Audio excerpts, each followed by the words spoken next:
Interessante esse último parágrafo de Kardec, né? Que é uma coisa que a gente tem até comentado aqui de uma outra forma. Não é com leis que se decreta a caridade e a fraternidade. Se não estiverem no coração, o egoísmo sempre a sufocará. Cabe ao Espiritismo fazê-las penetrar nele. Que é uma coisa que a gente tem debatido aqui, né? As leis, como toda forma de organização social que a gente possui, são estratégias humanas para evitar os excessos, para impedir a barbárie, né? Porque não houvesse esse enquadramento e os mecanismos de controle social, talvez a situação seria bem pior, talvez não, certamente, porque não superamos ainda uma dimensão atávica, uma dimensão instintiva e ancestral nossa, que de vez em quando irrompe. Aliás, era por isso que Freud era tão pessimista em relação à natureza humana, né? Porque ele reduzia a natureza humana aos impulsos mais imediatos do ego e que a gente vive em um constante conflito entre as regras estabelecidas pela sociedade e a fera enjaulada em nosso inconsciente. Estou falando de maneira simples, o mal-estar da cultura e civilização é mais complexo, mas se você quiser ilustrar com ou entender de uma maneira bastante didática, bastante simples, e me perdoem os psicanalistas que porventura possam estar presentes, porque eu sei que eu estou simplificando, é só desligar a luz aqui e a gente passar aqui um mês sem comer. Quando jogar um danoninho aqui no meio, enquanto a luz estiver ligada, a gente se comporta bem. Quando desligar, a gente sai na mão. Essa é a ideia, mais ou menos, que Freud fazia da natureza humana e da essência humana, o que não é desprovida totalmente de sentido, né? Em nosso ponto de vista, ele apenas se deteve em um aspecto sem ir adiante, que é o aspecto aí que a doutrina espírita propõe, porque tinha uma formação, uma visão, uma perspectiva materialista, já que tinha ojeriza da religião, até porque as religiões que ele conhecia eram religiões realmente limitantes e que produzia neuroses em seus fiéis. Freud, como se rebelou contra o pensamento religioso do século XIX, principalmente, se colocou contra a religião, encarando-a como uma forma de neurose, né? Para a psicanálise freudiana, a religião é uma forma de neurose, é uma forma de enquadramento e, portanto, de neurose, e que, de alguma forma, inclusive impedia de tal forma o indivíduo se abrir na psicanálise, porque, em função das consolações e explicações religiosas, a pessoa, não, de alguma forma, não se vulnerabilizava na análise psicanalítica. Essa era a ideia que a teoria psicanalítica fez, e Jung discordou, essa foi uma das discordâncias de Jung. Mas por que eu estou falando isso? Porque Kardec diz aqui uma coisa que a gente tem defendido aqui. As leis tentam, de alguma forma, coibir o mínimo possível de comportamento, evitar o mínimo possível daqueles comportamentos mínimos possíveis, sem, de alguma forma, ou pelo menos tentando, de alguma forma, não privar o sujeito de liberdade, mas impedi-lo o mínimo possível, em alguns comportamentos, para que a gente possa viver em civilização, né? Aquele aspecto, aquele repertório que agrediria, digamos assim, já o outro, né? O bem jurídico alheio, a propriedade alheia, os bens jurídicos de uma forma geral, né? Por bem jurídico aqui, qualquer propriedade, inclusive a vida física, né? Então, mas o que é que Kardec está dizendo aqui? Que as leis só fazem isso.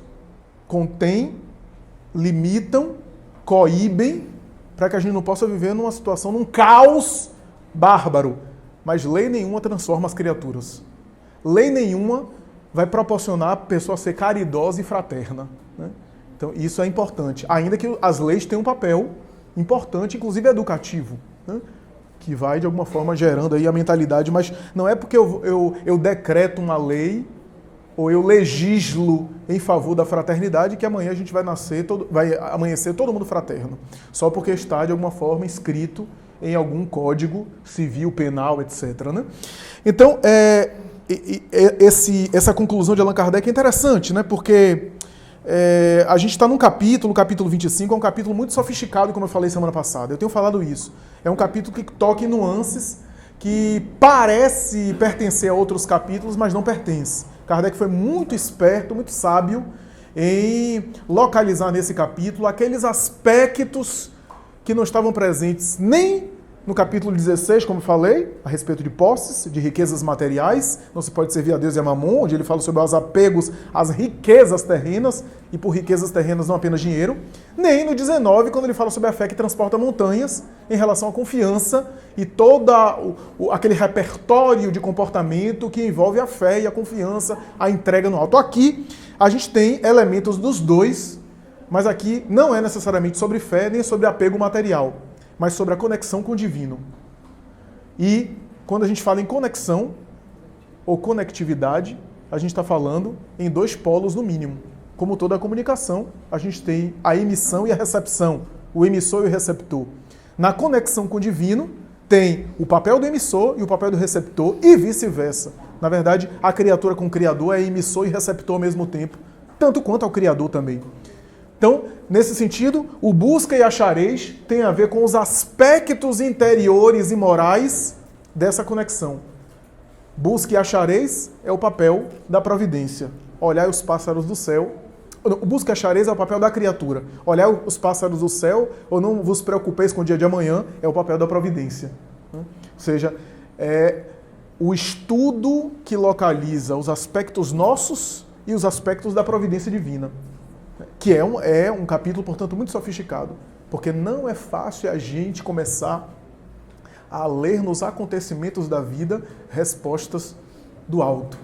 Nem sempre a gente consegue entender os sinais do alto através das circunstâncias e das situações.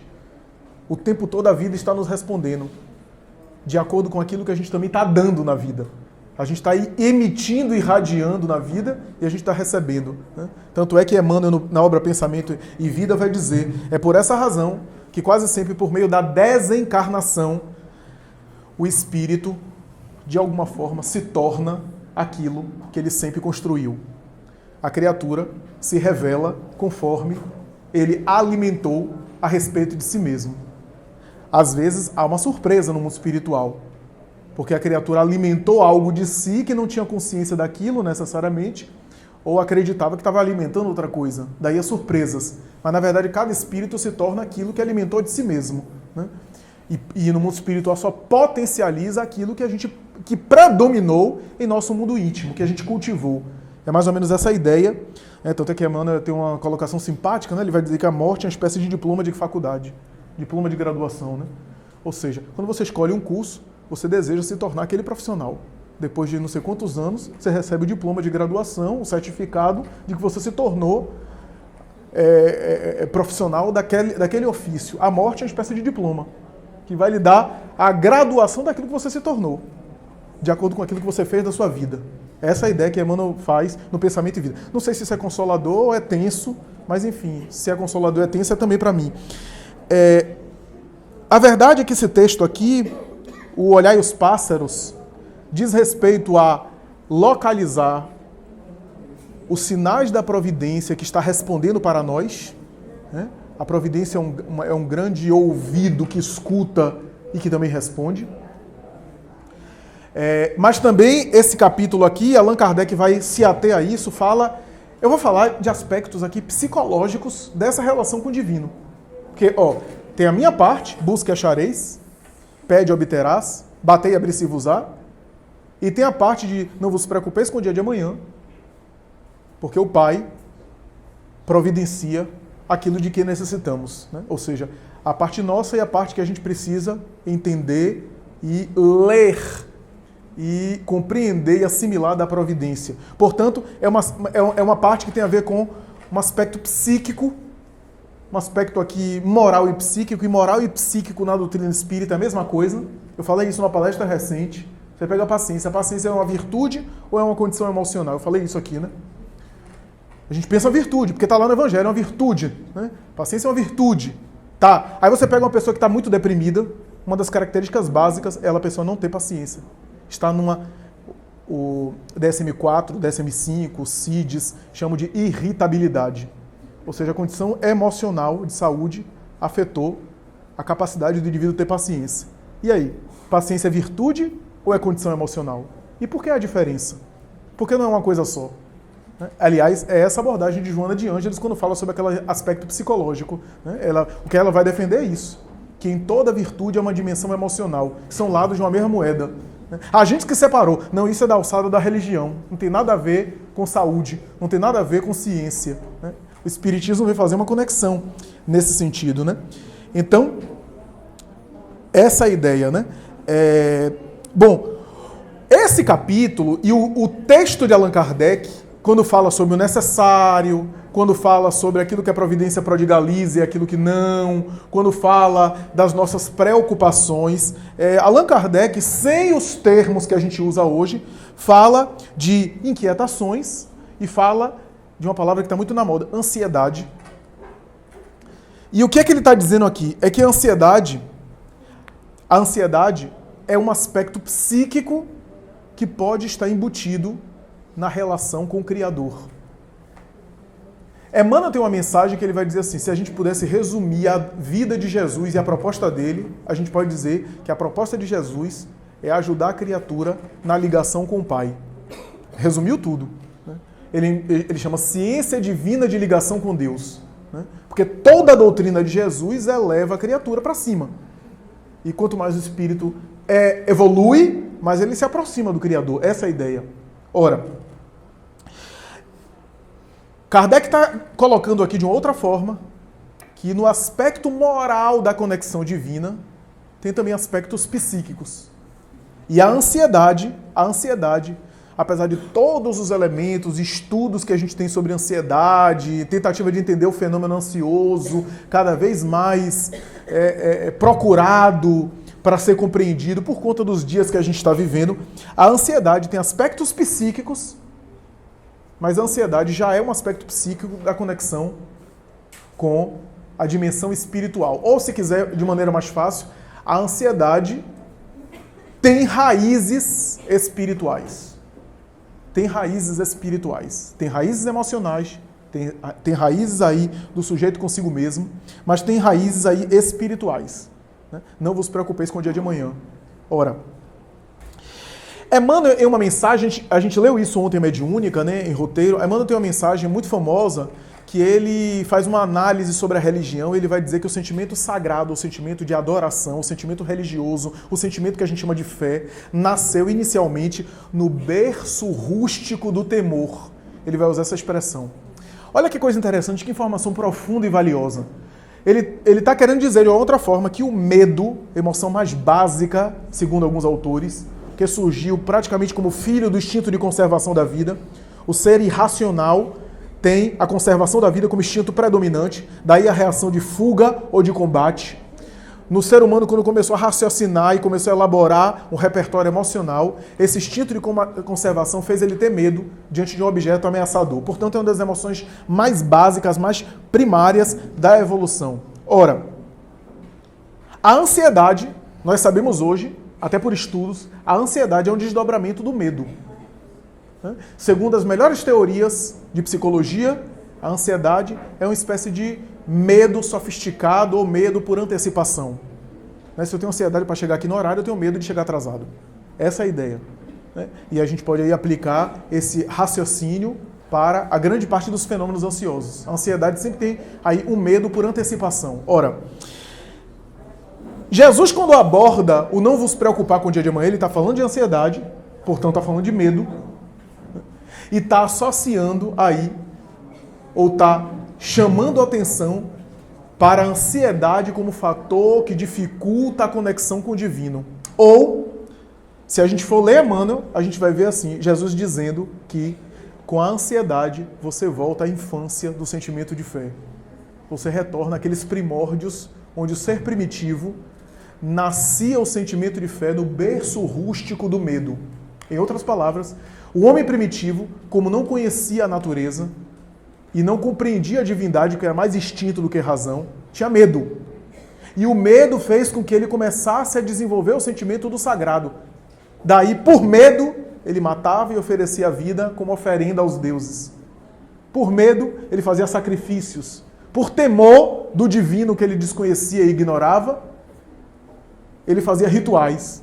O medo foi o sentimento. Do medo, emoção mais básica, saiu o sentimento religioso. Olha que coisa interessante. Emmanuel quer demonstrar que nada se perde na natureza. e que o espírito evolui com o espírito de sequência, das coisas mais instintivas, primitivas e até imprevisíveis saem sentimentos superiores. Porque é um espírito de sequência onde o espírito aproveita tudo das conquistas anteriores para sentimentos mais aperfeiçoados. Do medo surgiu o sentimento. Por que é estranho isso? Porque quando a gente fala em fé, a gente fala em confiança. Como é que a fé surgiu do medo? Como é que o sentimento de fé nasceu a princípio do medo? No berço rústico do medo. Isso é uma nota interessante. Quando Jesus aborda os discípulos a respeito das preocupações e inquietações, ele está dizendo que, nesse momento atual de maior maturidade, a melhor forma de quebrar a conexão com o divino é voltar à infância do sentimento de fé, pelo medo, através aí da ansiedade. A ansiedade, portanto, nesse medo antecipatório, faz com que a gente se desalinhe com a divindade. Ou, se quisermos falar de uma outra forma, a ansiedade é um fenômeno humano que dificulta a conexão plena com o divino. Porque quando Emmanuel fala que nasceu no berço do medo, ele está dizendo que os primeiros sentimentos primitivos de religião começaram a aparecer através do medo. Mas se eu retornar para eles, eu me afasto da conexão mais plena com o divino que eu sou capaz. Então, ora, é claro que tem uma ansiedade normal, uma ansiedade que é movida por motivação. Se a gente for parar para ver as palavras atuais, motivação, desenvolvimento pessoal, tudo isso tem uma cota, uma dose de uma ansiedade que é considerada uma ansiedade normal, né? Uma ansiedade funcional, uma ansiedade até necessária, ansiedade que faz você ter expectativas, né? O Pequeno Príncipe dizia, se tu marcas comigo às 4, eu te espero desde as 2. Né? Essa ansiedade que é natural, que não faz você ter colapso periférico, sudorese abundante, que isso não faz você dilatar a pupila, né? Tomar beta-bloqueador para parar de bater o coração, né? E assim por diante. Então, tem uma ansiedade com ansiedade normal, né? Tanto é que a psicanálise vai chegar a dizer que todo movimento humano, né, é baseado na expressão desejo. Desejo para Freud e para Lacan, para os teóricos da psicanálise, não é necessariamente aí o desejo no sentido apenas de, sei lá, comer uma comida. Não. O desejo tem a ver com a energia psíquica, né, que move o sujeito. Então, todo tipo de desejo é que faz o indivíduo ter disposição, faz o indivíduo se motivar, inclusive na análise pessoal, nas terapias, né? Os teóricos falam isso. Então, o desejo é natural e o desejo está alinhado com essa ansiedade normal. O que é ansiedade que não é normal? E o que é ansiedade que é normal? Qual é a ansiedade que é considerada assim? Uma ansiedade funcional, que até ajuda o indivíduo a se movimentar, né? E uma ansiedade que é uma ansiedade patológica. Para alguns autores, a ansiedade que é considerada normal é aquela que é fundamentada no desejo próprio. Entenda desejo aqui não apenas no sentido de desejo material, tá? Desejo, aspiração, né? Expectativa, tudo aquilo que move o psiquismo. Né? E qual é a ansiedade que não é natural? Para alguns autores, é quando o meu desejo é o desejo do outro. Agora eu vou explicar uma coisa. Outro, na teoria da psicanálise, não é o outro no sentido de outra pessoa. Né? Os textos da psicanálise falam de outro com O maiúsculo. O outro aqui tem a ver com fora de mim. Fora de mim. Eu sei que a coisa é complicada e vai complicar mais, mas eu vou tentar aqui tornar a coisa mais pedagógica. A gente vive numa época, né, uma época muito acelerada, muito ansiosa, e quando a gente vai ver, quase sempre as raízes ou as motivações da ansiedade tem a ver com perspectivas que estão fora da gente. Né? Eu preciso ser um empreendedor, eu preciso ser, né, bem-sucedido, eu preciso correr muito, eu preciso ser bom em tudo, né? Desde empresário de sucesso a fitness, e aí tem que ter também tem que ser um funcionário padrão na empresa, e tem que ser também um marido, uma esposa padrão dentro de casa, e aí a pessoa não aguenta ser tão assim perfeito, né? E isso é projetado, né, nas relações presenciais, nas relações sociais. Né? Então a gente vive numa corrida de... Por exemplo, se eu me preocupo mais com a aparência do que com o que eu sou, eu já estou calcando-me no desejo do outro, porque está fora de mim. Né? Eu estou me baseando no desejo do outro, o outro aqui com A maiúsculo. Né? Então, se a minha ansiedade é motivada porque eu quero mais curtidas na publicação da minha rede social, as curtidas estão até caindo aí de moda por causa de umas alterações aí, enfim. Mas quando tinha em determinada rede social o número de curtidas, né, eu estou, na verdade, ansioso em função do outro. Né, do outro. Então, a gente tem ansiedade por causa de consumo, né, ansiedade por causa de tempo. Se eu estou ansioso por causa de tempo, eu estou ansioso por causa do outro. Porque o tempo é uma instância que está fora de mim. Se eu estou ansioso por causa de felicidade, né? Tem alguns autores de psicanálise que falam que hoje a gente tem que ser feliz de qualquer jeito, né? Ou pelo menos aparentar ser feliz, né? Nossa vida tem que ser o máximo, né? E não pode ter momentos de tristeza, não pode ter momento de frustração, porque isso é intolerável, não é permitido, né? Essa busca desenfreada por essa aparente felicidade é também uma busca que é um desejo do outro, né? Nessa expressão aí da psicanálise. O medo é uma emoção primária, nós já dizemos isso. O medo também, como nós dizemos, baseado em Emmanuel, é uma volta ao sagrado primitivo, à religiosidade infantil. Ora, aí a gente pega, por exemplo, vou ilustrar aqui, eu sei que eu estou sendo muito psicológico, mas o texto também direciona para isso.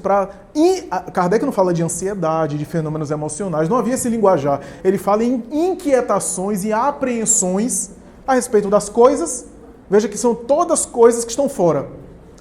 Ou manutenção material, recursos materiais, ou a respeito do amanhã, do tempo. Coisas que a gente nem sempre controla, né? Tem uma parte que a gente controla do tempo e a gente controla do manejo da gestão material que está à nossa disposição. Mas a gente não tem controle 100%.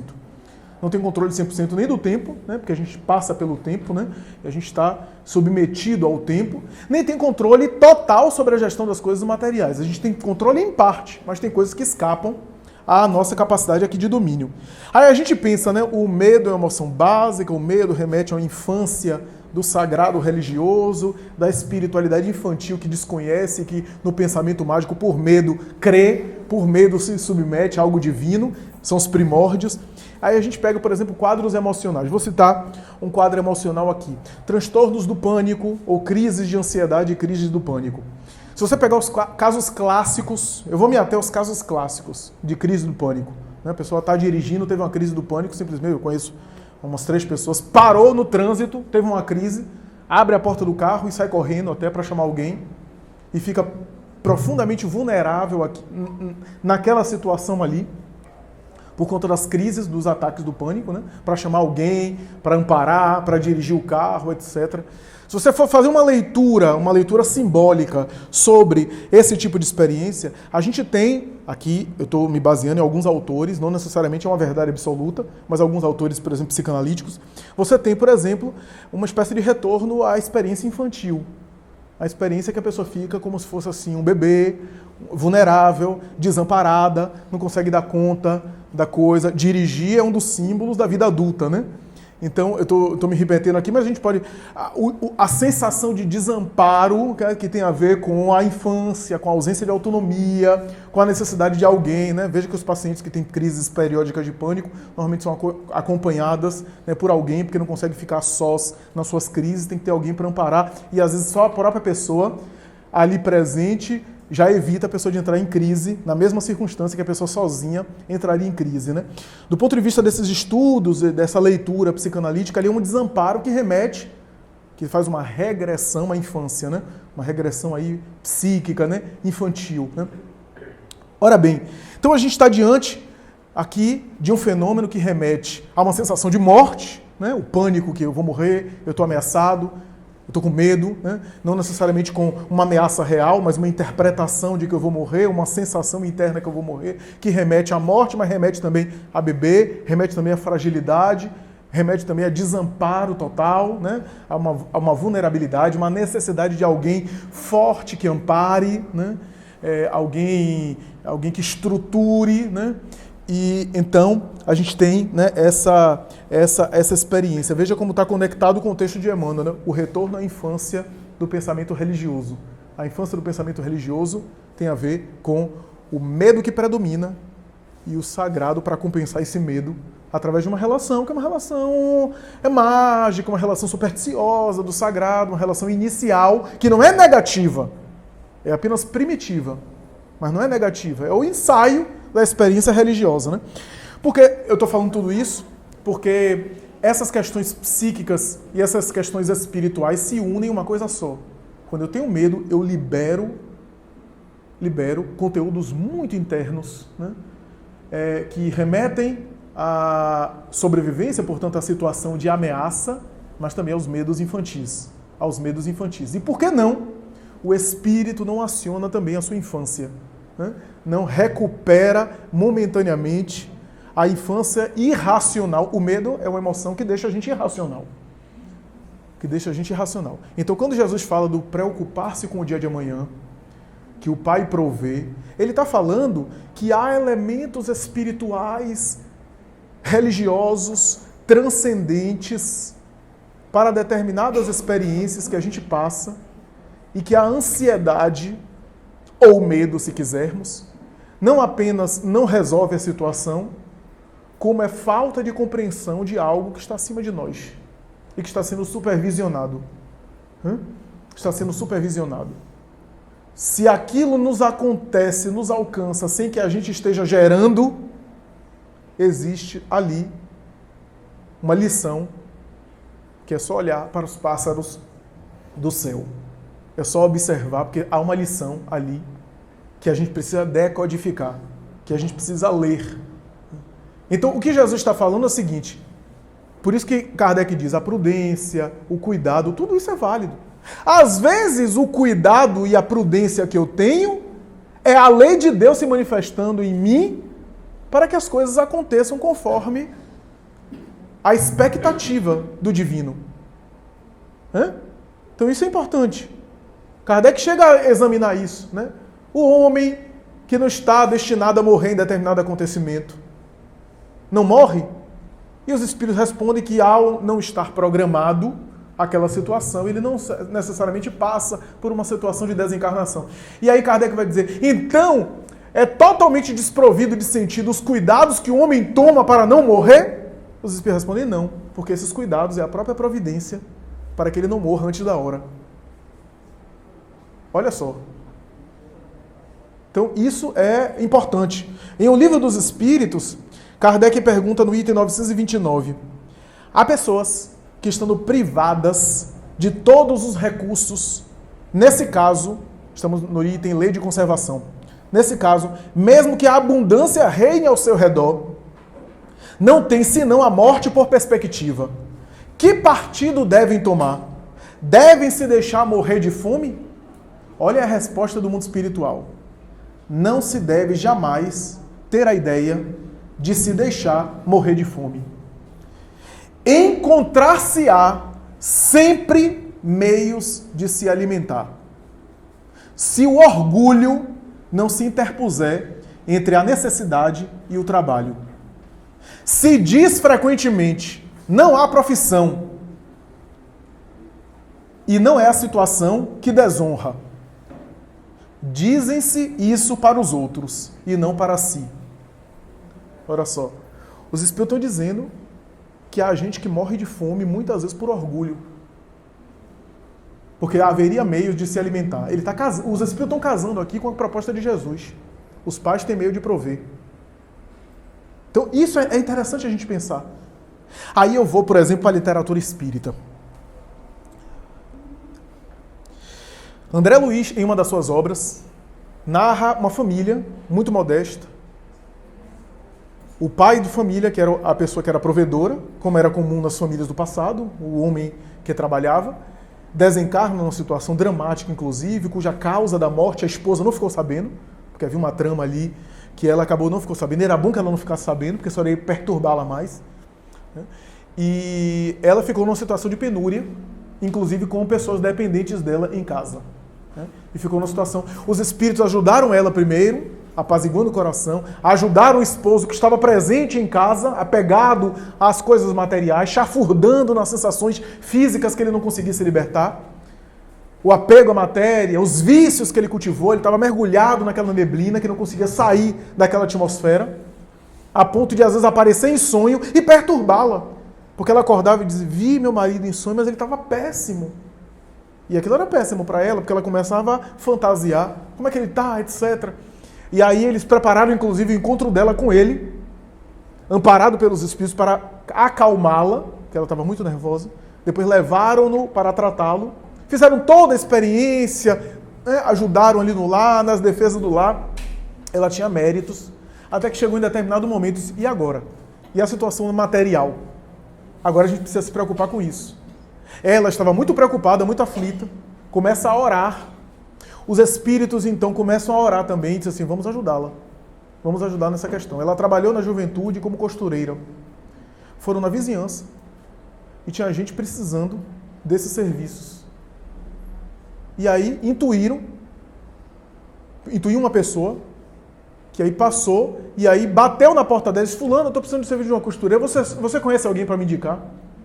E aí as coisas começaram a aparecer, começou a aparecer trabalho para ela. Olha só que coisa. E aí André Luiz narrando, porque parecia uma coincidência, mas por detrás estavam os espíritos ali. Allan Kardec, em Obras Póstumas, há um momento, e Kardec trabalhou a vida inteira, não sei se a regra da Previdência existia na época de Kardec, acho que não existia nem legislação trabalhista, mas Kardec trabalhou a vida inteira, inclusive teve penúria, dificuldades materiais, como aliás quase todo professor, né? Tem uma vida de expiação, mas teve dificuldades, quase foi à falência 2 vezes, porque inclusive um parente seu aplicou um golpe financeiro nele, muita gente não sabe, e ele, mais tarde, ele conversando com o espírito de verdade, ele pergunta ao espírito de verdade sobre a sua missão, está lá em Obras Póstumas, e em determinado momento, o espírito de verdade disse, você pode falir, como qualquer ser em evolução não é perfeito, está sujeito a falhas e pode falir, pode fracassar. Nós o ampararemos, você só terá aí o contato comigo durante alguns minutos por mês, mas isso será suficiente, estaremos no mundo invisível te amparando, te ajudando, no entanto terás muita dificuldade. Se falir,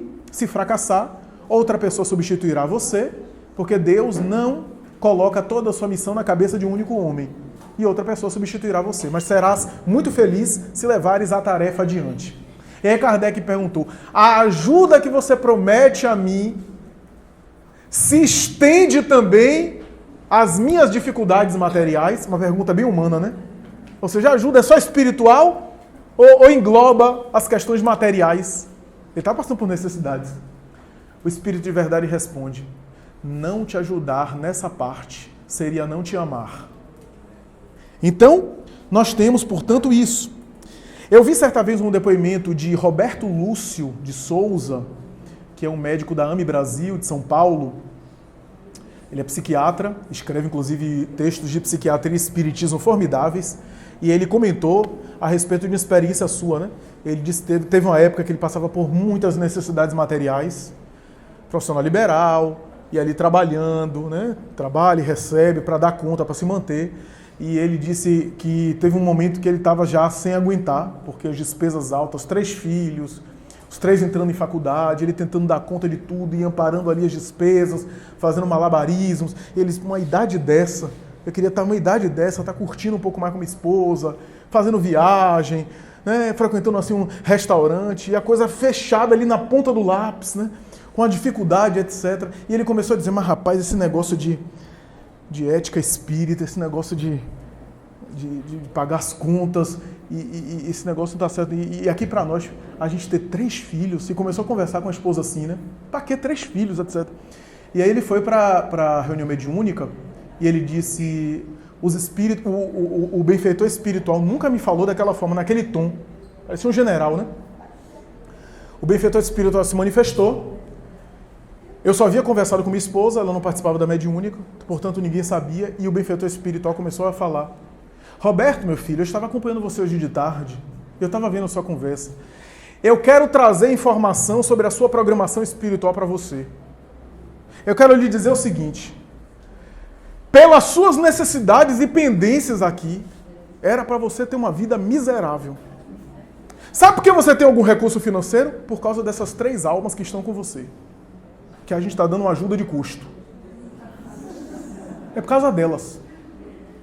Só porque você se abriu para ter esses 3 filhos, a gente está ajudando você a ter dinheiro. Então, se contente, meu filho. Nossa. Então, vocês vejam que a situação, portanto, não é tão simples assim. Há aspectos espirituais ali envolvidos, né?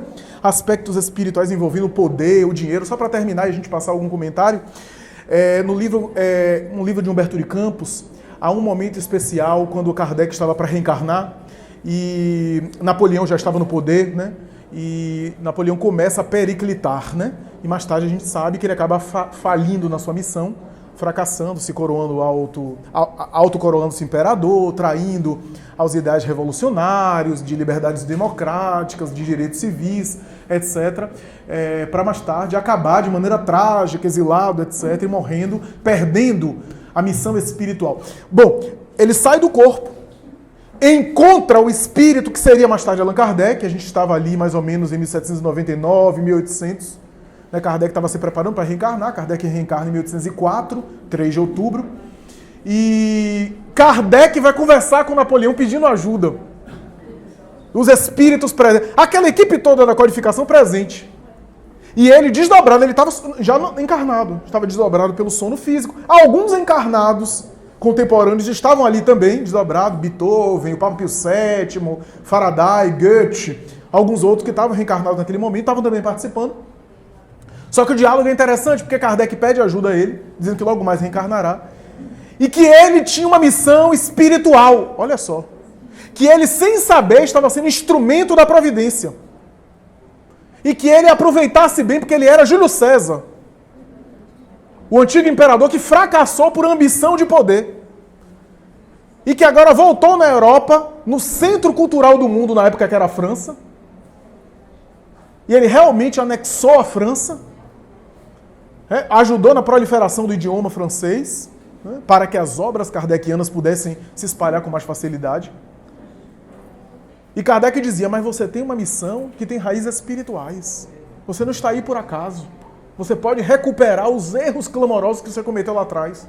Tanto como Júlio César, quando, apesar disso, foi instrumento da providência divina, propalando o latim romano para mais tarde o cristianismo ganhar expansão no mundo ocidental, como antes de Júlio César foi Alexandre da Macedônia, Alexandre o Grande, que graças ao grego produziu no século V a proliferação das ideias da imortalidade da alma, da sobrevivência com Sócrates e Platão. Graças ao período helênico que dominava o mundo, o grego, o koiné principalmente, tomava conta, né? E esse grego popular fez com que as ideias de espiritualidade propaladas por Sócrates e Platão se espalhasse mais facilmente, né? E educasse, produzisse aí uma mentalidade mais espiritual. Então, sem saber, o espírito desse belicoso para a guerra estava sendo instrumento da providência. Mas tem um momento que o próprio Cristo aparece no cenário e diz assim, Napoleão, eu quero lhe dizer o seguinte, o poder que você conquistou não se deve apenas às suas habilidades políticas e militares. Houve um movimento espiritual para que você chegasse aí. Nesse poder. Você está sendo instrumento e agente da providência divina. Tem cuidado para não fracassar de novo. E realmente ele acaba fracassando, né? Ele acaba se perdendo na tarefa dele, né? Então, nós vemos que tem raízes espirituais esses processos. É isso que Jesus está falando com olhar os pássaros, os lírios do campo. Deus veste os lírios como dá comida aos pássaros. Mas os pássaros, para voar, não podem ficar se preocupando, porque senão fica preso ao solo. Olha a metáfora, a imagem bonita. E é isso que Allan Kardec fala sobre a fome, as necessidades, etc., as questões materiais e as preocupações. Né? Ser prudente, sem ser desesperado, né? Sem ser aflito. Né? Então essa é mais ou menos a ideia, né? Que o texto aqui aborda. Né? Bom, é isso. Vamos passar aí para comentários, dúvidas, questões. Quem quiser agregar.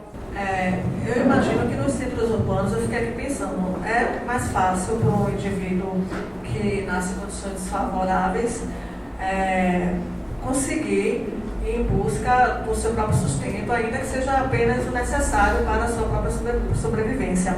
Mas aí eu me recordei de lugares mais distantes, ou até aqui no Brasil mesmo, no sertão brasileiro, ou em alguns países da África, em que existem pessoas no mundo que literalmente morrem de fome. e dependem de ajuda humanitária, mas mesmo dependendo de ajuda humanitária, morrem de fome. E aí eu fiquei pensando como é que funciona a justiça divina nesses casos. Perfeito. Quando você pega, por exemplo, esse trecho de O Livro dos Espíritos, esse trecho isolado, aparentemente parece que os espíritos estão dizendo que ninguém poderia morrer de fome senão por orgulho ou por uma opção equivocada, etc. O que os espíritos estão falando é que em casos, e em muitos casos, ocorre isso. Ocorre isso. Por exemplo, vamos falar aqui em termos aqui gerais. Quem participa, por exemplo, de atividade social, de ir às ruas, a gente sabe que boa parte da população que está em ruas, que a gente atende com atividade social, filantrópica, doação de comida, etc., são moradores de rua que saíram de casa por algum conflito familiar, né, por alguma questão, seja por uma questão justa, porque era impraticável a convivência em casa, seja por droga, seja por alguma outra questão, né, que houve, portanto, essa escolha, essa opção. Não vou entrar no mérito, porque cada caso é um caso para avaliar, né? Mas a gente vê que há muitas nuances, há muitas situações nesse enquadre. Agora, não podemos negar que há situações muito dramáticas. A gente pensa, por exemplo, em algumas regiões da África, por exemplo, crianças esquálidas, né? E assim por diante.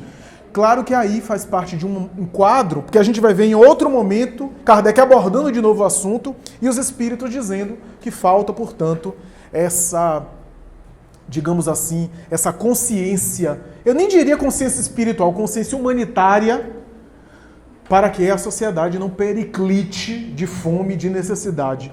Dando a entender, ou aludindo, né, que há casos, por exemplo, expiatórios.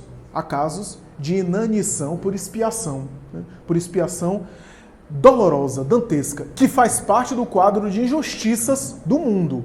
Porque na Idade Média tinha gente que morria de fome também, não é apenas, portanto, por uma questão de crescimento populacional, né? Porque hoje o mundo está cheio, as pessoas morrendo. E em épocas recuadas, que inclusive a agricultura era abundante, né? E que a população era muito mais reduzida. Por quê? Concentração na mão de alguns, egoísmo tremendo, né? Porque quando a gente vê, por exemplo, Viana de Carvalho dizendo que a terra poderia dar conta, do ponto de vista material, dar conta de 3 vezes mais a população encarnada. A gente diz, meu Deus, do ponto de vista material, alguma coisa eu não peguei nessa aula aí, não. Porque o que o Espírito está dizendo com isso... Emmanuel já tinha dito isso em 1952, em Roteiro, né? O que os Espíritos estão dizendo com isso é que as desigualdades e as injustiças nesse sentido não é por falta de recurso, né? Mas por egoísmo humano, né? Então, isso é importante. Mas, sem dúvida, há quadros dolorosos de expiação, né? De fome, de inanição, né? Por conta de uma conjuntura aí das injustiças provocadas pelos homens, né? E que os espíritos acabam se submetendo, passando por essas expiações por alguma razão, né? Eu pensei assim, as desigualdades que a gente vivencia, né? No país e no mundo, são frutos de muito do passado também, que você está falando. Mas eu penso que cabe a nós, cristãos, espíritas, as pessoas, aos cidadãos de uma forma geral, contribuir para diminuir essas desigualdades, né? De alguma forma, fazer não só as ações sociais, mas se comprometer com o outro, né? Porque eu acho que as desigualdades estão aí para a gente tentar diminuir. Pode ser até provação para aquele espírito, a gente entende isso. Mas não é por isso que você não vai ajudar, né? Vai promover o social realmente, né? Assim, oportunizar as pessoas a terem um futuro melhor. Eu acho que isso faz parte do cidadão de bem, do homem de bem, do espírita, né? Enfim. Sem dúvida nenhuma. O fato de há pessoas com expiações materiais não significa dizer, nesse raciocínio, que a gente já vê Kardec desenvolvendo isso, o raciocínio que eu devo ser indiferente a eles porque eles estão passando pelo karma, né? Então, quando você tiver algum problema de saúde, não vá no médico porque é seu karma. Ora bem, não é isso, né? Não é essa visão do karma que a doutrina espírita preconiza, né? Até porque, às vezes, eu tenho uma prova que é um problema de saúde e que faz parte do resgate da prova eu estar trabalhando aquilo, para crescer com aquilo. Porque a ideia da expiação e da prova não são situações fatalistas, são situações dolorosas algumas, né? Outras nem tão dolorosas, mas que convidam o espírito a amadurecer, né? Desencarnar ou não, do ponto de vista do mundo espiritual, para nós não, mas do ponto de vista do mundo espiritual é um mero detalhe. Eu acho interessante falar sobre esse assunto no item 8 do capítulo, ele traz de forma bem clara. A terra produzirá o suficiente para alimentar a todos os seus habitantes, quando os homens souberem administrar, segundo as leis de justiça, de caridade e de amor ao próximo, os bens que ela dá.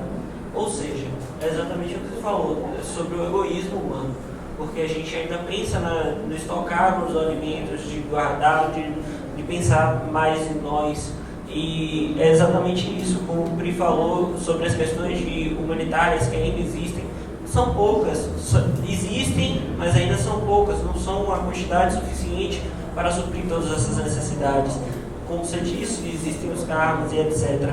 Agora, um outro ponto do texto que eu comentei até com o Raimundo ali no canto, que eu achei muito interessante, é que ele fala sobre a providência, que nunca deixa ao abandono os que nela fiam, querendo todavia que esses, por seu lado, trabalhem. Volta a questão da lei de trabalho que a gente tratou na semana passada e, lógico, por ser continuação do texto, tem que abordar realmente, mas entender que não é só você acreditar naquilo, na providência, que a providência vai vir de alguma forma e vai modificar tudo. Não, você tem que trabalhar para que a providência faça a sua parte.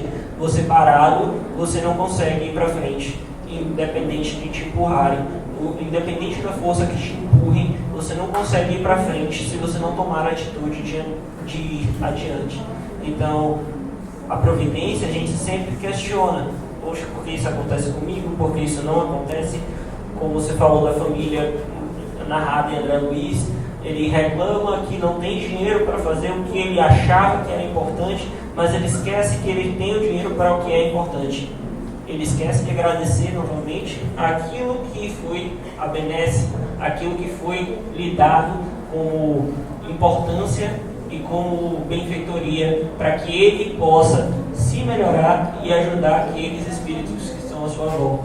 Então, aqui ele também fala, em outros termos, não ligueis aos bens materiais mais importância do que os espirituais, e saber sacrificar os primeiros aos segundos.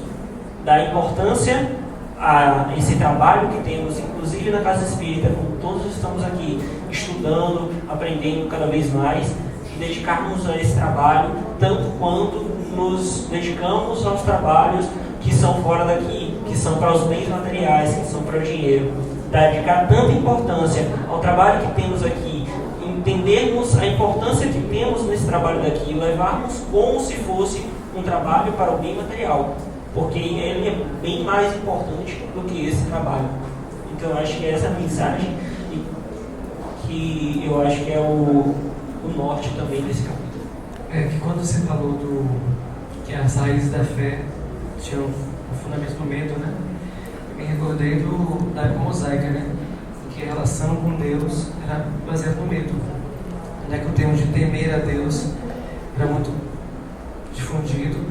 Porque as próprias leis de Moisés eram baseadas nessas proibições positivas que era para botar medo mesmo nas pessoas. Então essa obediência realmente me refletiu, e fez refletir que essa realmente é a origem da fé. Tem lógica, né? Tem lógica, né? Tem lógica. A afirmação é uma afirmação pequena, mas profunda. Eu comentei isso em nossa reunião mediúnica ontem, né? Que só essa frase daria espaço para muita discussão, né? De sociologia, de antropologia e assim por diante. E um bom exemplo do judaísmo antigo. E se a gente for pensar, tem doutrinas hoje no mundo, eu não vou citá-las, mas tem doutrina hoje no mundo, principalmente as doutrinas que massificam, ou seja, são doutrinas de grandes massas, que quase sempre o discurso religioso é em cima do temor, né? Temor, inclusive doutrinas que se derivam do pensamento cristão. Né? Aquilo tem eu não estou tecendo nenhuma crítica, aquilo tem um funcionamento, né? Tem uma necessidade, atende a uma necessidade humana, né? Uma necessidade psíquica humana, né? Medo do inferno e assim por diante, né? Medo do diabo. Eu tenho tanta saudade do diabo, eu achava tão melhor na época, né? Porque Rapaz, eu tinha tanta saudade do diabo que era muito melhor, o diabo ali, localizado, o mal estava ali. Agora, quando o mal está dentro da gente, o negócio é mais difícil, né? Porque ali a gente se protege, ora, né? Se evita, pede o sangue de Jesus, tem poder. Agora, quando o diabo está dentro, né? Tá em todos os lados, a gente carrega o demônio dentro de nós, eu acho que é mais complexo, eu acho que é mais fácil ter o diabo ali fora, né? De vez em quando ataca, tenta a gente, né? Uma figura até simpática, assim, né? E um pouco caricata, né? Que é essa expressão aí enfim, é um símbolo bonito, inclusive, né? Mas quando a gente pensa que o demônio é interno, a coisa fica mais difícil, né? Porque é desafiante, ou seja, os demônios são interiores, né? Aquilo ali é um símbolo, né? Daquilo que a gente enfrenta internamente, né? E que está associado ao medo, né? Os demônios têm a ver também com os nossos medos, né? Do ponto de vista aqui psíquico, psicológico. Então, veja que veja que coisa interessante, aquilo que é importante e necessário na infância é inadequado e até dissonante na vida adulta. Assim é no desenvolvimento humano, assim é na evolução do espírito. Aquilo que era útil na infância da humanidade já não é mais adequado agora. O espírito, na sua infância, tinha hábitos que eram necessários, úteis, que mantinham inclusive a sobrevivência dele, que agora seriam totalmente inadequados. Inadequados. Veja que aquilo que serve para uma época não necessariamente serve para outra. E talvez não, em certos aspectos o erro está aí. Matar o humano, comer carne humana, comer carne cru, como acontecia em épocas primitivas, aquilo dali fazia parte. Alguns hábitos hoje são pelo menos inapropriados ou pelo menos inadequados, né? Você ser canibal, antropófago hoje. Então, estou só citando algo bem caricatural para a gente tentar entender. Assim é também na fé, ou seja, aquele sentimento de fé baseado no medo em épocas primárias, em outras épocas sai inadequado. Pelo menos assim, em nossa mentalidade, a fé hoje baseada no medo vai de encontro ao discurso de Jesus. Porque essa fé que é baseada na negociação, a liturgia, o ritual, a oração, as práticas religiosas são todas na expectativa de ter uma compensação material. Por causa do medo. Daí, por isso que Jesus fala, olhar os pássaros dos céus, não vos preocupeis com o dia de amanhã. Ou seja, está falando de que você quer romper com essa fé ou essa religiosidade mais imatura, você quer amadurecer o seu sentimento de fé, limpa o meio, os canais para você se conectar de maneira assim, banda larga, Wi-Fi direto com Deus. Como? Limpando as suas próprias lentes. Limpando as suas próprias lentes. Porque à medida que você acalenta desejos mais purificados, você também assimila uma dimensão mais purificada da própria divindade.